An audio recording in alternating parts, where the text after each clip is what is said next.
హస్తా నక్షత్రం ఎక్కడ ఉంటుందంటే కన్య అనే భావంలో ఉంటుంది. అక్కడ నుంచి మనం 180 డిగ్రీలో ఉన్నటువంటి వారితో, ఆ నక్షత్ర కర్మ ఉన్నటువంటి వారితో ప్రథమ వివాహానికి ప్రయత్నం చేస్తాం.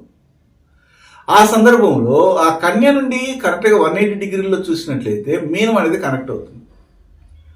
అక్కడ ఏ విధంగా కనెక్ట్ అవుతుందంటే, ఇవి ముఖ్యంగా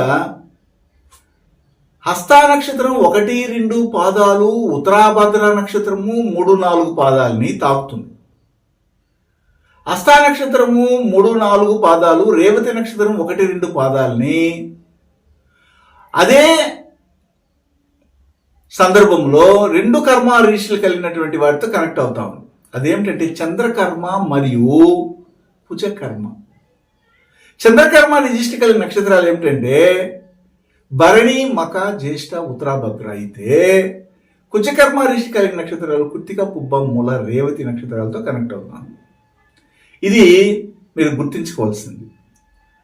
అదేవిధంగా మృగశిర నక్షత్రం తీసుకుంటే మృగశిర నక్షత్రం 2 భావాల్లో ఉంటుంది. మిథునములో 3, 4 పాదాలు ఉంటాయి. వృషభములో 1, 2 పాదాలు ఉంటాయి. కాబట్టి వృషభంలో ఉన్నటువంటి 1, 2 పాదాలు చక్కగా వెళ్ళి వృశ్చికములో ఉన్నటువంటి జ్యేష్ఠ నక్షత్రము 3, 4 పాదాలని తాకుతాయి. మిథునములో ఉన్నటువంటి మృగశిర 3, 4 పాదాలు అక్కడ నుంచి 180 డిగ్రీల్లో ధనుసులో ఉన్నటువంటి మూలా నక్షత్రం 1, 2 పాదాలను తాకుతుంది. కాబట్టి ఇక్కడ కూడాను చంద్రకర్మ, కుజకర్మ అనేది కనెక్ట్ అవుతాం. 3వ నక్షత్రం ఉంది, అది ఉత్తరాషాఢ నక్షత్రము. ఆ ఉత్తరాషాఢ నక్షత్రం 2 భావాల్లో ఉంటుంది. ఉత్తరాషాఢ నక్షత్రం 1వ పాదం వచ్చి ధనుస్సులో ఉంటుంది. మరి ఉత్తరాషాఢ 2, 3, 4 పాదాలు వచ్చి మకరంలో ఉంటాయి. అప్పుడు ముఖ్యంగా 2 కర్మారిషులు కనెక్ట్ అవుతాయి.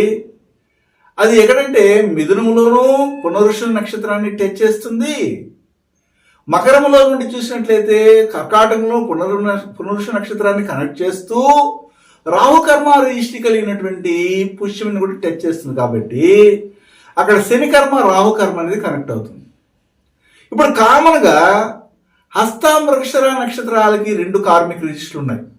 అదేమిటంటే కుజకర్మ రిజిస్ట్రీ, చంద్రకర్మ రిజిస్ట్రీ. కాబట్టి ఇక్కడ దాదాపు 8 నక్షత్రాల వారితో వివాహానికి వెళ్ళడానికి అవకాశం ఉంటుంది. భరణి, మక, జ్యేష్ఠ, ఉత్తరాభద్ర మరియు ఇంకొకటి ఏమిటంటే కృత్తిక, పుబ్బ, మూల, రేవతి నక్షత్రాలు.